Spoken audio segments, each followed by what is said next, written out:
sobre todo la historia de Venezuela y la historia de Caracas, que es fundamental en Herrera Luque, tal como la contaban los viejos caraqueños. A los 12 años escribió su primer cuento, que se llamaba El Carretón del Diablo. Después escribió a los 18 años una novela que se perdió porque la mamá de uno de sus amigos la leyó, la consideró pornográfica y la quemó. De tal manera que cuando él empezó sus estudios de medicina, él ya tenía dentro de sí el hecho de que él iba a ser un escritor. Él disfrutó mucho, si puedo decirte, la investigación de Boves, porque él pensó investigar a Boves como un personaje pues histórico, como tal cual como se tenía aquí en Venezuela, pues no, que era el anti-Bolívar, anti todo, ¿no? Y empezó a hacer un estudio serio, pues, en ese sentido, serio en el sentido pues que no era una novela que pues ya para otro público. Pero se encontró con personajes tan maravillosos y con una cantidad de cosas que no estaban dichas, ¿no? Que no estaban investigadas y todo. Entonces cuando se le escapa de la mano la investigación científica que estaba haciendo, y entonces desarrolla la novela. Más tarde seguiría escribiendo sobre la formación de la oligarquía caraqueña, el proceso de independencia y sobre la vida de personajes que como Boves han sido catalogados como los antihéroes de la historia oficial. Le dio la espalda a lo que es eso que se llama la historia patria y quiso presentar a los personajes tal cual fueron, y él además tuvo un gran interés de estudiar los llamados antihéroes. Aquí siempre Boves era el antibolívar, Piar era el antibolívar. Él siempre tenía una posición distinta a la de los otros y cuestionaba, y no dejó de cuestionarlo en toda su vida, lo que se sabía de ciertos personajes. Todo el grupo rico ya no eran los españoles que habían llegado, eran hijos nacidos aquí, en tierra americana. Entre sus novelas de carácter histórico se encuentran Boves el Urogallo, Los Amos del Valle, En la Casa del Pez que Escupe el Agua, donde narra 60 años de la historia de Venezuela, enmarcado en el proceso que condujo a Juan Vicente Gómez al poder.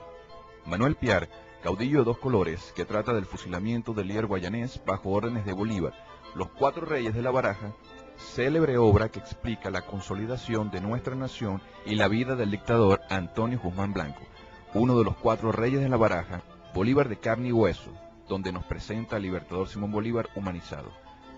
La Luna de Fausto, una de sus novelas más importantes que narra la historia de Felipe van Houten y su trágico final en Camino al Dorado, vaticinado por el legendario nigromante en Alemania.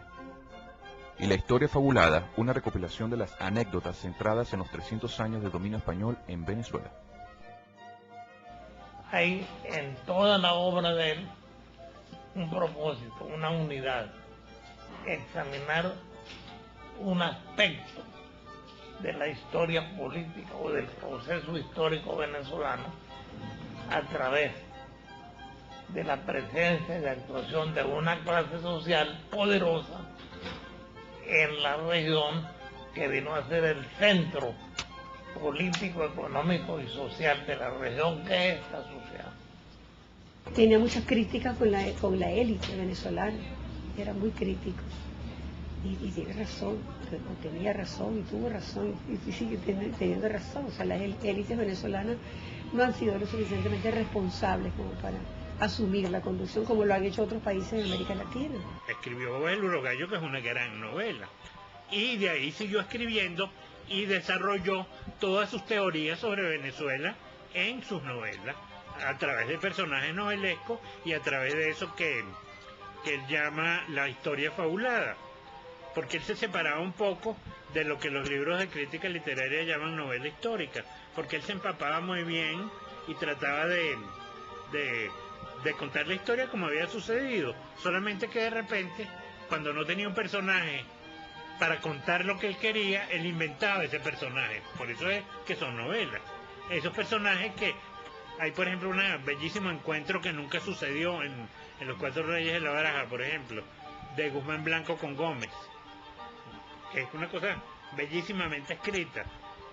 completamente inventada, porque es un encuentro que nunca sucedió, pero para la trama de esa novela él necesitaba que ese encuentro se sucediera. El personaje secundario le gusta muchísimo desarrollarlo, porque era un buen complemento para la novela, porque aparte de los principales ya se sabe pues, que son los históricos y todo, pero rellenar eso con el personaje secundario, él disfrutaba muchísimo, porque entonces metía mucho allí amigos, ¿sí? Tenía un gran amigo, su íntimo amigo, compadre, doble y todo, a quien entonces lo castiga él, un gran mantuano, cadencioso, entonces lo pone en una novela a uno de los mesoneros que servía en Francia, cuando Guzmán Blanco y todo, con la figura del amigo. Entonces esas travesuras le encantaba hacerlas él. Él cumplía varias facetas. La primera era la investigación. Cuando él escogía el libro, ¿no? del personaje, perdón, a quien le iba a dedicar la obra, empezaba a investigar muchísimo. Investigaba, ¿verdad? Un buen rato, por decirte ya más de un año, pasaba investigando bien sobre el personaje. Cuando él sentía que ya estaba bien documentado sobre el personaje, entonces empezaba a escribir. Y eso lo compartía, la escritura la compartía con la visita a los sitios que estaba investigando. Se dedicó muchísimo a viajar, tanto así que las vacaciones nuestras, la mayoría de las vacaciones, tuvimos 38 años casados, la mayoría de las vacaciones eran siempre en el Caribe. Porque él iba de vacaciones y a trabajar. Se interesó mucho por el Caribe, siempre. Se interesó por un motivo que él decía que es que nosotros realmente, nuestra expansión, nuestro interés debe ser el Caribe. Él reescribía 7 veces su libro. Él era muy exigente con eso. Él terminaba el libro y después que tenía el fin, la volvía a reescribir y se lo daba mucho de las copias a sus amigos. Pude hacer una cosa que a él le gustaba mucho, que era que lo escucharan leyendo los capítulos de sus novelas, porque entonces él te probaba a ver si te fastidiaba o no, porque él se cuidaba mucho de que la novela te atrapara. Eso era una cosa que él buscaba y buscó en todas sus novelas, que no la pudiera soltar hasta acabarla. Francisco Herrera Luque recibió diferentes críticas por sus novelas. Cuando salió el libro, más de 10 personas protestaron ante el presidente de la República, porque yo había publicado el libro.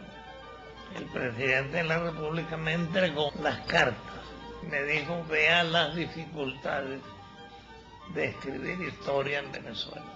Siempre fue un personaje polémico, desde que publicó Los Viajeros de India en 1961 por primera vez.